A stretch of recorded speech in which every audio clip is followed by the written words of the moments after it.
This is Champ Radio, and you're listening to the first ever Life on Cars radio broadcast. It's an informal look at some new cars that are coming out onto the market, and with me tonight is Katie Masham from the Mini Southport and Ormskirk District Club. Woo! Obviously, Katie, you own a classic Mini. Tell us a little bit more about that. I do. It's a 1 litre little classic Mini, 1972, and I can't think of anything else better to drive. Obviously, coming out later this year, we've got a couple of new Minis. Got the new Countryman, the big off-road new Mini. What do you think of that? Well, considering it's a 4x4, it's hardly a Mini.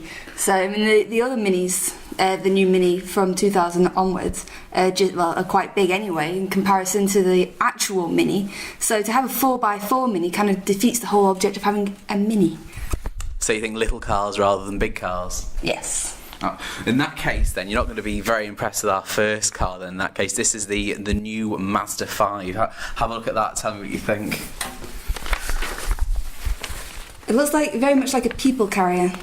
That's because it is a people carrier. There you go, then. This one comes with this is a 1.6 diesel engine with a turbocharger, and it apparently is it's the replacement for the previous Mazda 5. It's very much a rival to the Renault Scenic, the Citroen Picasso, that sort of thing.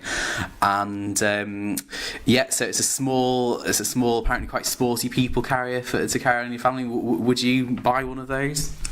If I had a family, then yeah, I probably would. It's not that bad. It's 1.6, so it seems quite decent for a family car. I think actually the front of it looks. I'm not too fond of the face. I think it looks a bit like a fish. A trout. A trout, yeah. Actually, I drove. Actually, most of the Mazdas now they've all got that face. And I'm not really too keen on it at all. It's. I just don't think it's a particularly good-looking car. I mean, it's not too bad, but I wouldn't buy one personally. No. No. Well, how about then we go a stage smaller than this case? This is the Mitsubishi i-MiEV. This is an electric version of the Mitsubishi i. It is one of the first cars on sale in Britain which comes with just an electric battery. And let's just have a look, see how much does it do. It is, they're expecting, it goes on sale this week, 15 different countries, and it's a range of just under 100 miles. What do you think of that? It's a bug. A bug? It looks like a little bug. But I'm not very keen on electric cars anyway. I mean, it says 100 miles. What if you're trying to get down south? I mean, you can't go very far. So, for instance, you're going from one end of the country to the other to visit family or something. It's not going to do you very well.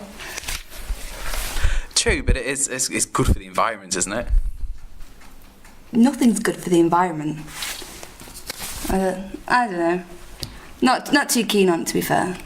I'm quite a fan of the petrol-powered version. It's got a 600cc petrol engine. The 600cc. 600cc. It does have a big turbo apparently to make it actually move. But now, I'm actually due to test drive one of these for the Champion later this month, and I'm hoping this will actually be all right to drive. I mean, I quite like the engineering behind it, but definitely an acquired taste, I think. Well, flipping heck. Not only will it not take you down south because it's electric, but it's 600cc, so if it did, it wouldn't get you very fast, would it? Do you want to see something that might take you down south, but with a little bit of style? How about this? It's a Lexus IS with a big wing on the back. This is the Lexus ISF Club Circuit Sports Racer. This is just had a starring to the Tokyo Auto Salon this week. It's meant to be sort of a Lexus ISF, but with the Fast and the Furious treatments. It's hideous. Why do you think that? It's got a washing line on the back. It doesn't look very... it looks very... what's the word? Chavved up in a nice way. It has got a really, really big V8 under the bonnet. Nice. Do 170 miles an hour, apparently. I'd like to give that a try, actually. So let's just have a look. Let's just see. This is It's apparently, according to that, it's true to the tradition of lightweight track saloons. It has carbon fibre body panels, front and rear spoilers, a carbon bonnet and boot lid, a roll cage, and something called polycarbonate windows. Not too sure about that, but so you wouldn't want to drive down south in that either. Well, no, you wouldn't be able to drive down the road. Look at that. You couldn't get over a speed bump in that, could you? This is the huge spoiler on the front end. Yeah, spoiler being the fact that it is spoiled.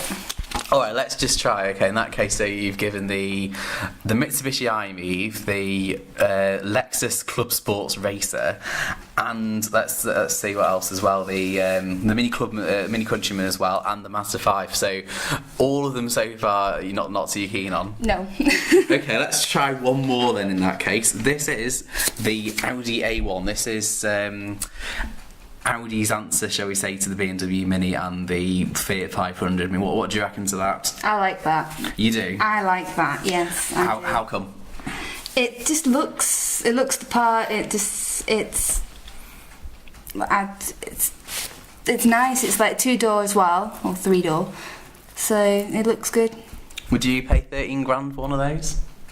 I would actually, yes. Yeah, I mean, I think it's quite sober suited in a way, but no, I like it. It's very much. I think the problem with, say, the Fiat 500 or the Volkswagen Beetle is they go out of date quite quickly. Whereas I think that actually looks quite smart. I can actually see, young people in suits actually turning up to meetings in those. I could. If I ever dressed in a suit, I'd be seen in one of those. Have you ever worn a suit, by the way?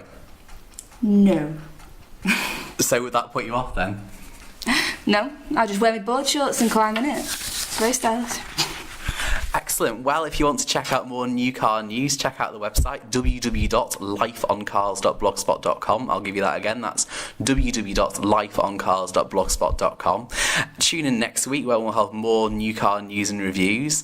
And until then, check out the motoring section in The Champion.